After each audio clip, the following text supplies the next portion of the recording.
Hi, Serene here for SereneSend.com. Thanks for stopping by. I know if you've got 10 minutes to sit with me, I know it's a gift. As Jason Silva says, if we're not ADD all by now, we're not paying attention. So thank you for taking a minute to sit down. I have just learned some things, and I like sharing what I've learned. So I'm working on my book, kind of making some notes, and I'm doing a book called The Five Alignments. Oh, wait, let me do the commercial part and get that over with. SereneSend.com. Twitter, SereneSend. Please follow me for updates and the notification thingy, or the list thingy, get on the thingy, so I can send you when I'm going to finish this. I've got 3 things I want to talk about in the series. I'm going to do some recording. I'm going to cover one of them today, but I will tell you what the other 2 are. The first one, I'm excited, is called The Gift of Narcissism. Think about it. There are probably over 300 titles in Amazon on the narcissistic disorder. It's a problem. Our culture has really got some, we love me syndrome pretty bad going on right now. And so I had to go, well, with all that problem, there's got to be some good. And I have been time or two mentioned, narcissism has been mentioned in my name, has come up. And I've had to look at that. And I also have embraced radical honesty. So that's also made me go slap that mirror right upside my head really quickly and go, what's going on here?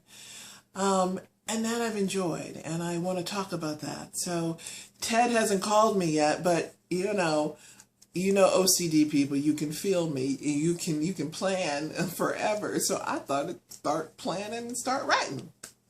And start doing the research and paying attention to that more so. Secondly, I want to do a talk about taking the log out of your own eye. I'm an old missionary, so I was looking at the scripture Mark 7:1-5 about judging others, and it's kind of the karma little couple sentences about, you don't want to look at the speck in someone else's eye when you got a log in your own eye, so you better deal with that. And so one of the things that I think is the value of being a narcissistic behavior and radical honesty thrown together is to look at those specks and paying attention to those things and how you can better gently and lovingly heal yourself. So I'll talk about that. But today, I want to talk about something I've recently learned about being the end of the line ancestrally. Meaning, I'm one of those adults that did not bring children into this world. And like I just butchered his name, The Prophet's poem about children. And they are arrows that we shoot into the future. And when we let go, there go our hopes and dreams, and we only have them as long as we're pulling back. And I think about that, and I went, wow, what a cool thing. And I desired children at one brief time, not a lot. And I can explain that really from my own trauma as childhood. You sit on the shrink's couch long enough, you start to be able to see some stuff, and you look. And I have always believed psychiatric therapy or psychological or social work or whatever it is, mental health is just as important as physical health. If you're willing to go see a doctor to get a physical every year, you should do the same for your mental health. Why don't you respect all of the body, right? So part of that for me was getting a checkup and seeing where I was at and checking in, and I knew my history. I was the 4th daughter of a mother who suffered from postpartum depression with 4 children, but that turned into schizophrenia and also had a narcissistic disorder. And I saw the beauty of her. I am amazed at this woman who brought grace and beauty into our home and made me appreciate cutlery and china and lace and everything nice and also sexy and Eartha Kitt-like and all of that rolled up into one. So I got to enjoy that as well as a child, and that was wonderful.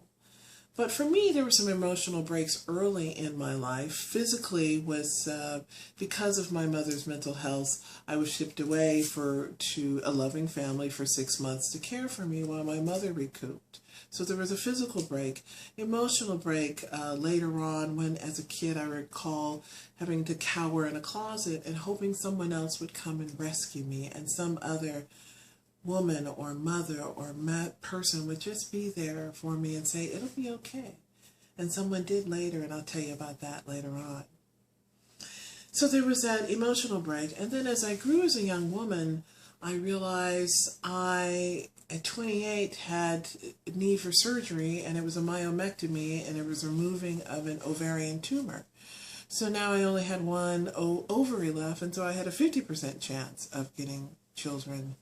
And then at the age of 40, I decided to get married, and then the doc told me, well, now that you've waited to that 40 is an additional minus 40% of having children, and so I had a 10% shot of having kids.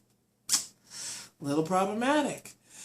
And for me, at this time, and really early in my life, I had always had a desire to graduate early. You know, I was fortunate to be exposed to very much very young, sexually, the world, traveling the world, being a military brat and living in the Far East, the Middle East, as well as the Asian cultures as well.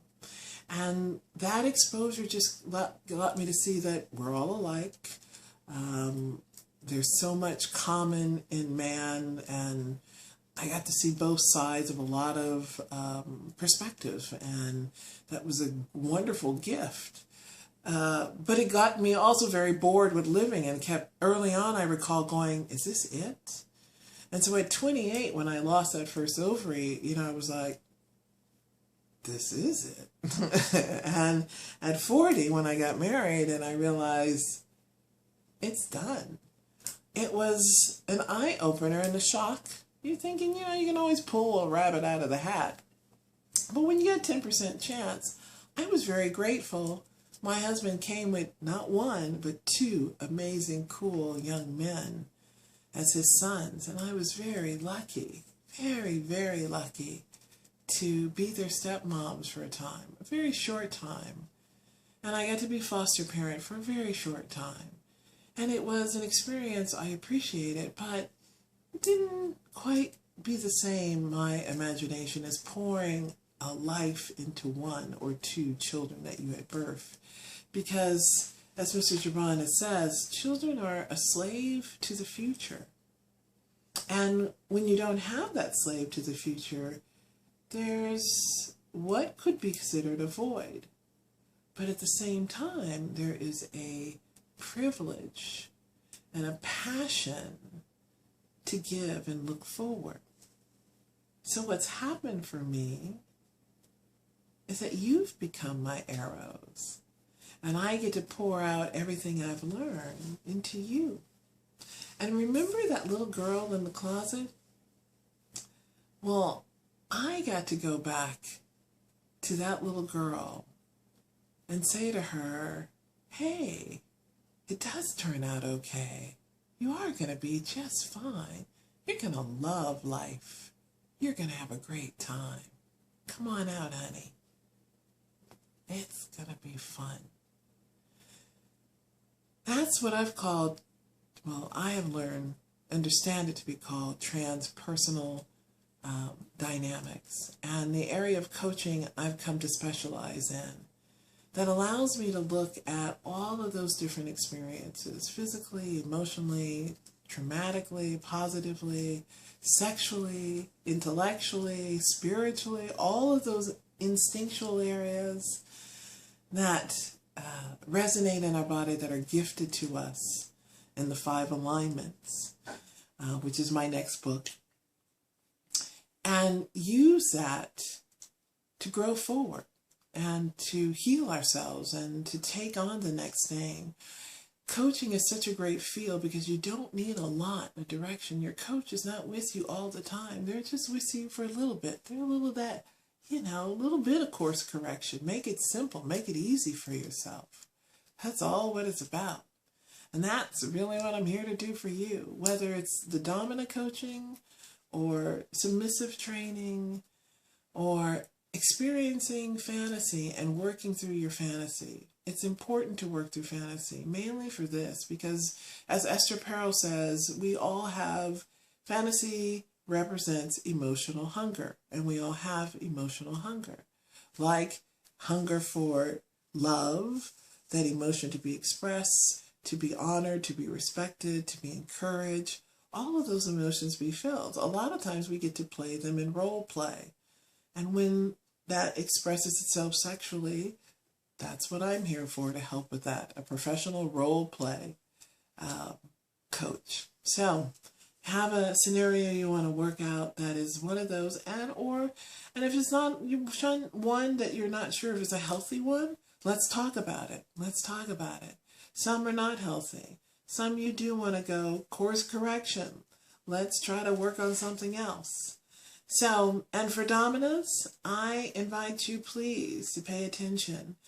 I challenge you today more than ever to take that step forward and be honest with yourself, with your sexuality.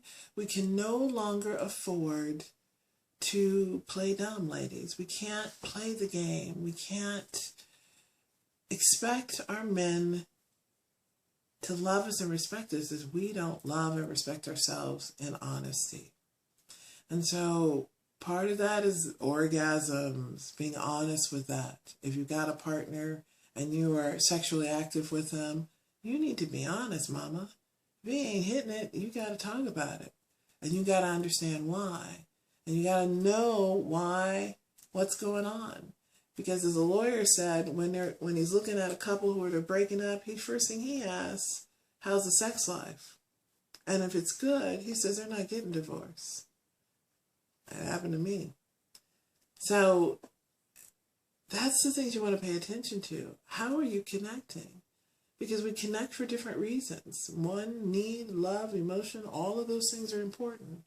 But that sexual is important. And maintaining it for a long period of time, honey, that takes some work. And you got to know yourself before you can love someone else and know someone else. You know, RuPaul said, if you don't love yourself, how are you going to love somebody else?